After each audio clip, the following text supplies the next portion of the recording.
Namaste. So this is an analytical video about the first chapter of the Lakṣmī Tantra. Now, if you haven't watched the previous video, go and watch it now, the reading. Because if you haven't heard what's in this chapter, then what I'm about to say is not going to make any sense to you. So go back and get some context, please. All right. Well, the first point that she makes is that she is the egoity, the I-ness. What's the difference between egotism and egoity? Egotism, well, ism means a belief, something fabricated that's not real. But egoity, iti is a word that comes right out of Sanskrit, and it means this. It means this is a phenomenon, this is a real existence.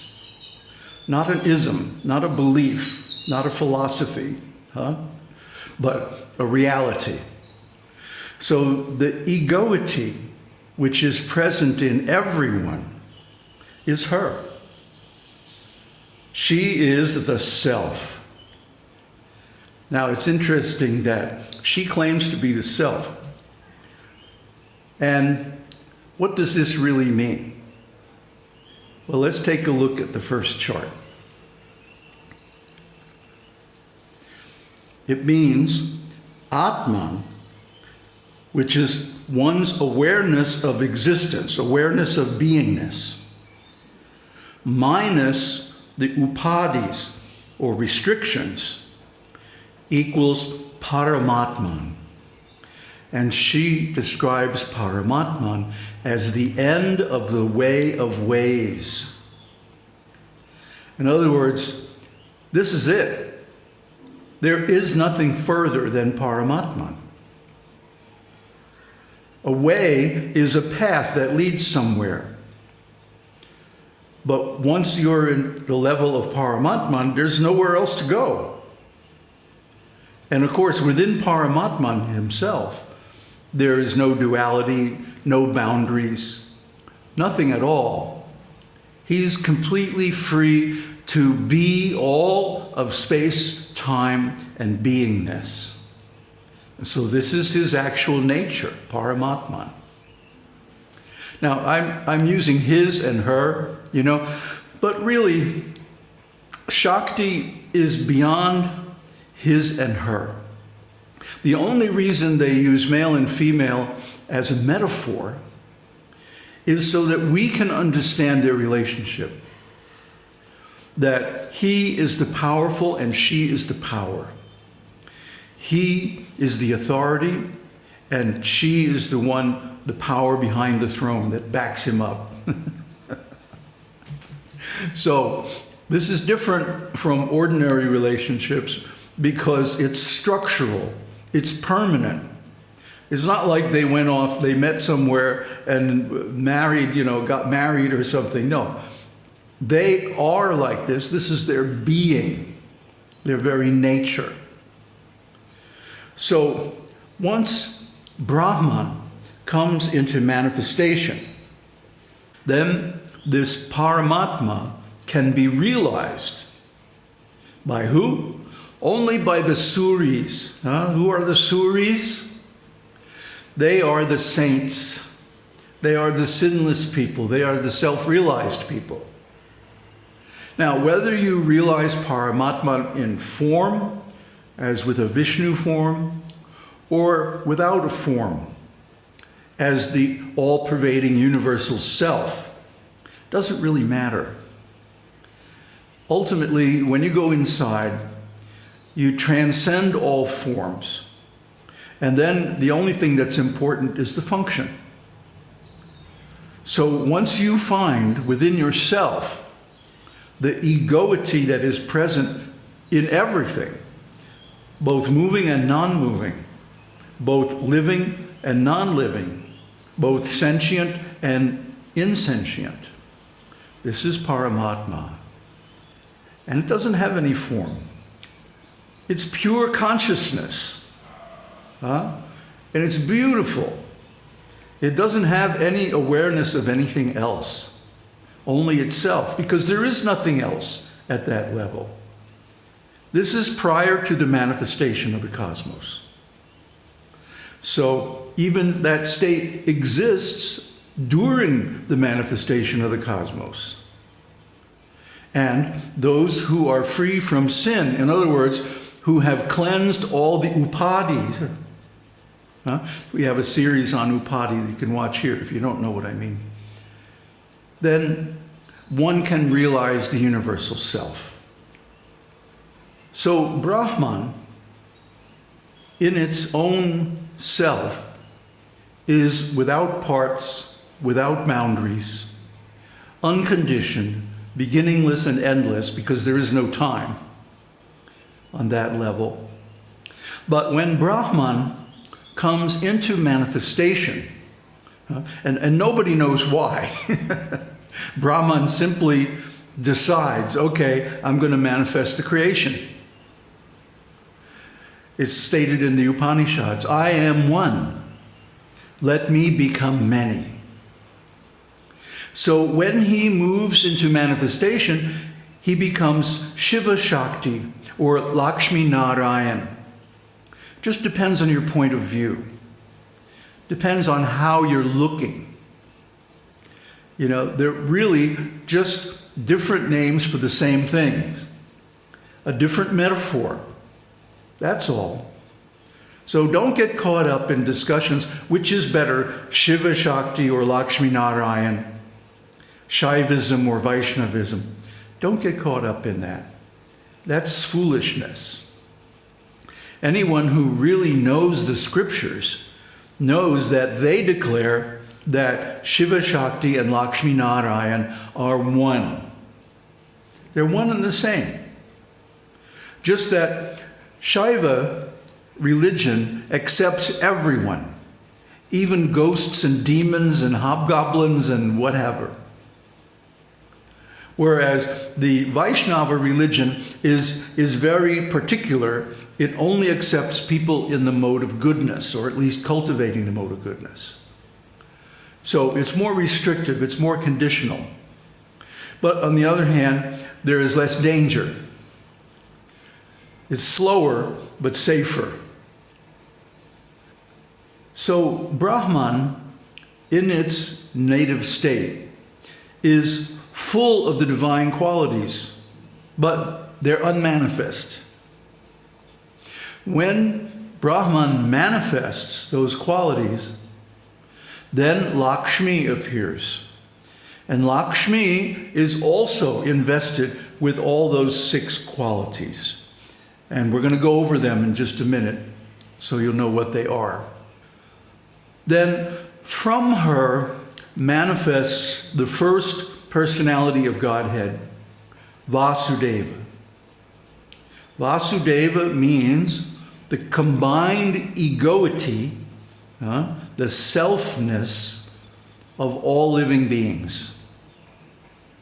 And then by application of upadis, it gets particularized or individualized and becomes all the living beings in the cosmic creation. Now, we mentioned that she has these 6 divine qualities. And what are they?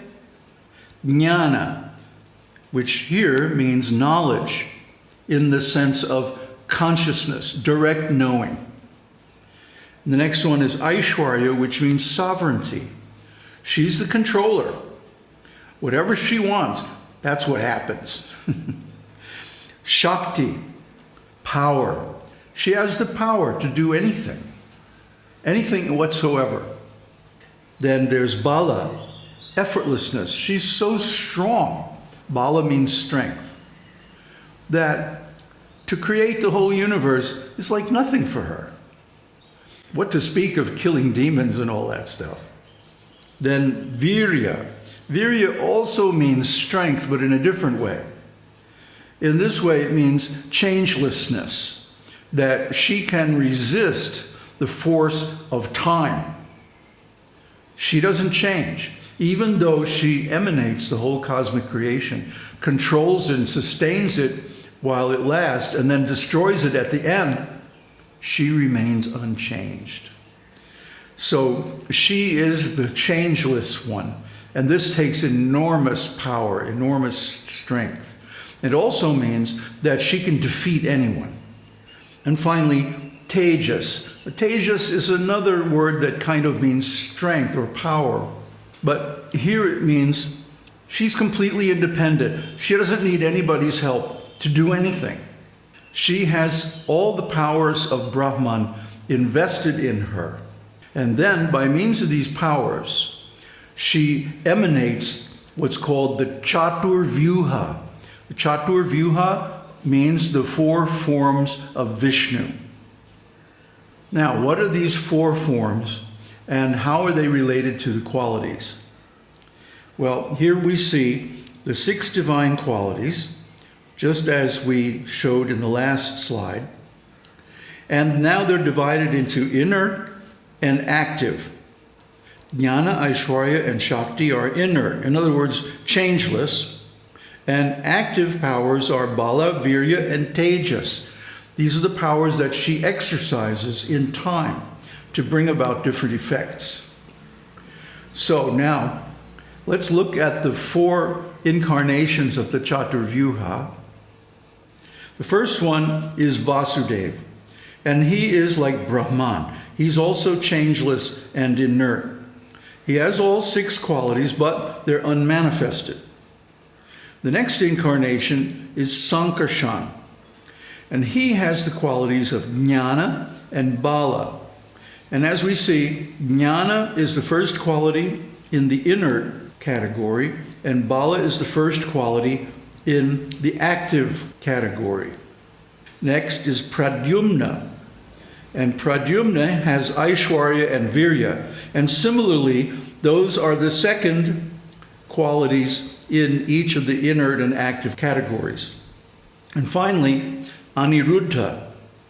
Aniruddha has Shakti and Tejas, and he possesses the last 2 qualities in each category of inert and active Shaktis. Now, I'm going to leave you with one last thought, and we'll see if anybody, any of the viewers here, can make the connection. Take a look at this chart. The chatur-vyuha, the 4 forms, and the gunas are identified with the 4 states of consciousness: Turya, Suśupti, Svapna, and Jagrat, or transcendental consciousness, the deep sleep consciousness, dream consciousness, and waking consciousness. Now, as we know from our studies of the 4 views, Chaturdarshanam, and here they are, these 4 states of consciousness are also connected with the 4 yogas. And because of that, it means they're also connected with the 4 views, the different states of spiritual advancement, and the chakras, and so on. So this is a world view given in this first chapter. This is a cosmogony, how the world is created.